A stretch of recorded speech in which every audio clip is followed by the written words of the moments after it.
करते हो? तुम्हें तो 7 दिन मिले हैं। 7 दिन तुम भगवान की कथा सत्संग सुनो, संगत करो, और 7 दिन एकाग्रचित होकर के भगवान की संगत करोगे तो मुक्ति तो तुम्हें क्षण मात्र में प्राप्त हो जाएगी।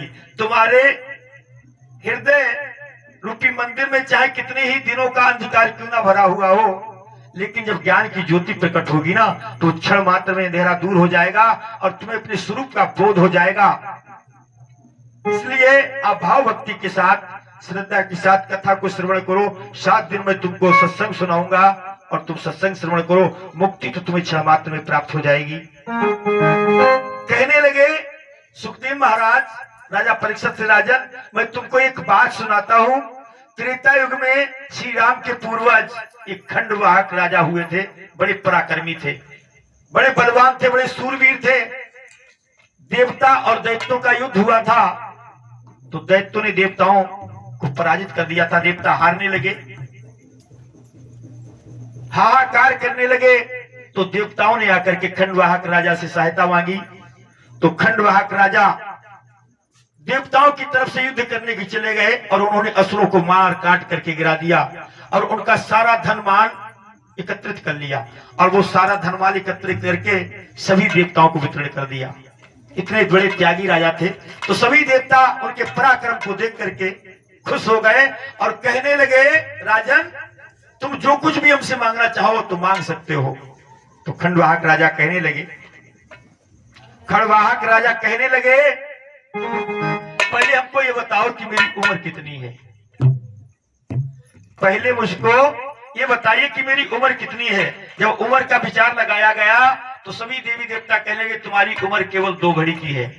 तो बोले, जब 2 घड़ी का जीवन है तो फिर मैं वरदान मांग करके क्या करूंगा?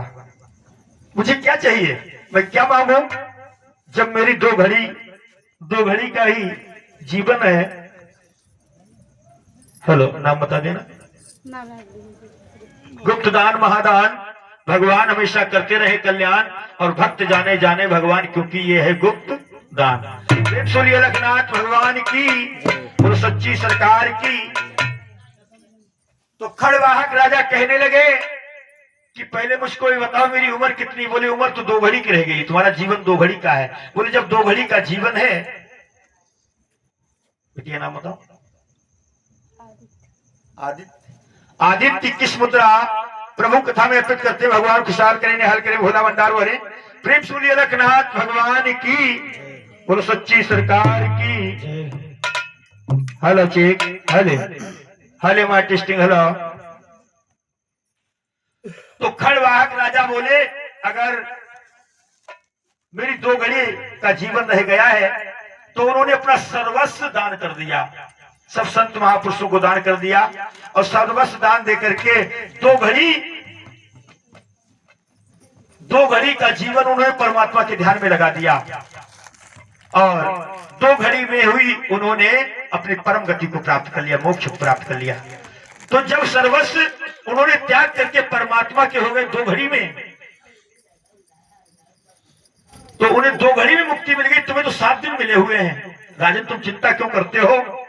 अब 7 दिन तक तुम भगवान की कथा को श्रवण करो, सत्संग रूपी गंगा में नित्य प्रत स्नान करो, क्योंकि यहाँ की गंगा में स्नान करने से तन का मैल दूर होता है। हम घर पे स्नान करते हैं तेल साबुन से, तो इससे तो तन का मैल दूर होता है, लेकिन जो अंदर का मैल हमारे इस मन मंदिर में भरा हुआ है, ये मैल सत्संग से दूर होगा। सत्संग का साबुन जब लगेगा तब दूर होगा। और एक बात बताएं, सत्संग एक ऐसी जगह है जहां से हर प्रकार की शंकाएं दूर हो जाती हैं। जब सत्संग रूपी गंगा में स्नान ही नहीं करेंगे तो हमारे भ्रम कैसे दूर होंगे? एक राजा थे, उन्होंने एक बकरा दिया। बोले, जिस बकरे का पेट भरा करके लाएगा उसको राजगद्दी का मालिक बना दिया जाएगा। अब जो गाय भैंसे और जानवरों को चारा खिलाने वाले थे लोग, बड़े अच्छे तजुर्बेकार, वो गए, हम लाएंगे पेट भरा करके इसका। ले गए, हरी हरी घास को खिलाया बकरे को, और हरी हरी घास खिलाने के बाद जब उसका पेट खूब भर गया और राजा के सामने लेकर के आए, लेकिन शर्त ये थी, जो बकरे का पेट नहीं भरा पाएगा उसको जेल में डाल दिया जाएगा।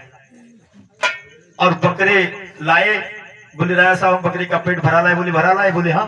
बोले अभी चेक करते हैं। उन्होंने राजा ने हरी हरी घास थोड़ी तोड़ी और बकरे के मुंह में लगाई, बकरा खाने लगा। बोले तो भूखा है और बकरा ऐसा है चाहे कितना ही भरा हुआ पेट उसका क्यों ना हो, वो खाता रहेगा खाता रहेगा खाता रहेगा। भक्तों, उनको जेल में डाल दिया। कई लोग बकरे का पेट भरा भरा करके लाए और राजा ने हरी हरी घास तोड़ी, बकरे के मुंह के सामने लगे, बकरा खाने लगा। बोले तो भूखा है, उनको भी जेल में डाल दिया। एक विवेकवान पुरुष ने विवेक जागृत करके सोचा कैसे बकरे का पेट भराऊं। वो ले गया बकरे को, उसने थोड़ी देर हरी हरी घास चुगाई बकरे को और चुगाने के बाद उसने खूंटी से बांध दिया। फिर थोड़ी घास लाया तोड़ करके और बकरे के सामने जैसी ले गया और बकरे ने जैसी मुंह चलाया तो एक डंडा मारा उसके मुंह पे। डंडा मारा तो बकरे ने सोचा बात क्या है, घास मेरे मुंह के सामने लाए और मैंने जब मुंह चलाया डंडा क्यों पड़ा।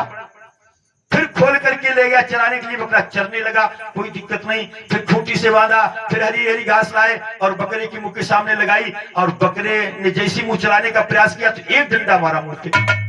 बकरा समझ गया कि घास जब मुंह के सामने आए तो मुंह नहीं खोलना है।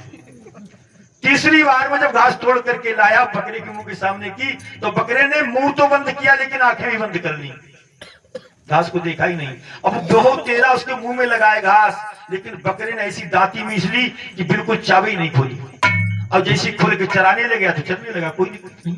बोले बस हो गया काम। ले गए राजा के पास, बोले राजा साहब हम बकरे का पेट भरा लाए हैं। बोले अभी चेक करते। बोले कर लो चेक। और जैसे चेक करने के लिए पहुंचे राजा हरी हरी घास लेकर के आए, बकरे के मुंह के सामने लगाई और बकरे ने देखा कि अगर जरा सा भी मुंह चल गया तो मुंह पे डंडा पड़ेगा। मुंह बंद कर लिया, बहुत तेरा राजा प्रयास करे लेकिन उसने आंखें भी बंद कर ली, चाव बंद कर ली, बिल्कुल नहीं मुंह खोला। बोले हाँ भाई तुम पेट भरा लाए, राजगद्दी विराजमान हो जाओ, राजगद्दी तुम्हारी।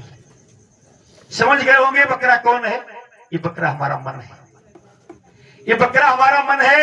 ये जहां हरी हरी घास देखेगा वहीं इस दशरथ को लेकर के चला जाएगा। ये 10 इंद्रियों का रथ है, इस रथ को लेकर के चला जाएगा और फिर कहीं खाई में इस मानव जीवन को लौट देगा, जिससे कि 84 लाख योनियों के दलदल में चले जाओगे, फिर जन्मोगे मरोगे जन्मोगे, कभी घोड़ा कभी घुड़िया, कभी गधा गधैया, सुअर सोरिया, और सुअर सोरिया बनेगा तो देखते हो क्या करना पड़ेगा, कैसी कैसी भयानक योनियां है। और जन्मने मरने में कितना बड़ा कष्ट होता है। इसलिए मौका मिला हुआ है, मैं आपको मौका मिला हुआ है। इसलिए आज सुखदेव महाराज कहते हैं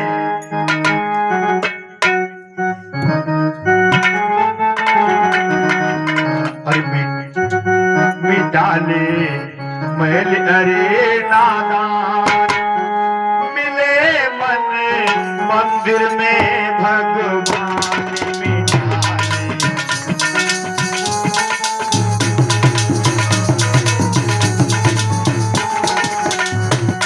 मिटाले मैल अरे नादान, मिले मन मंदिर में भगवान।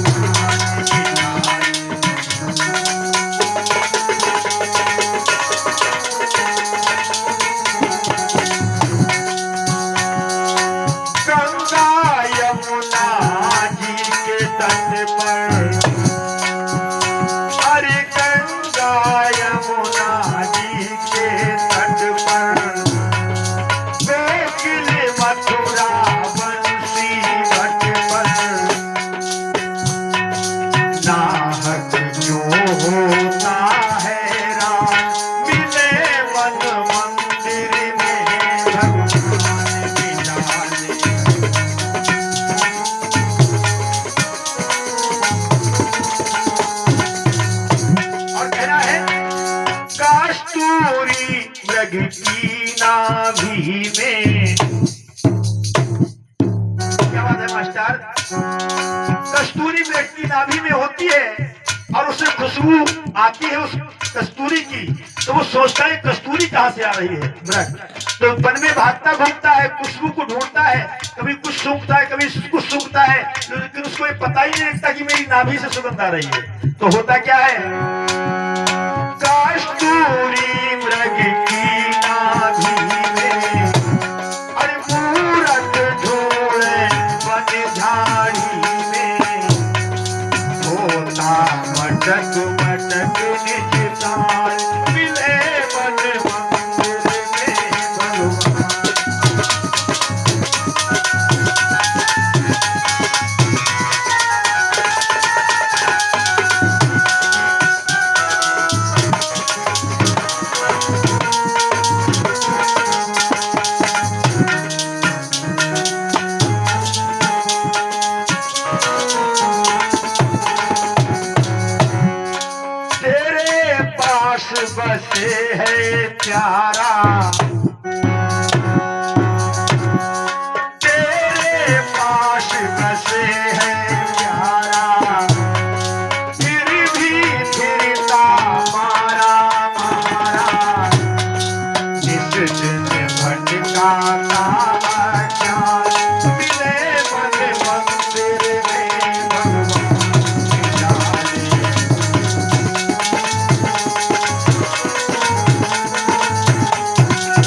महान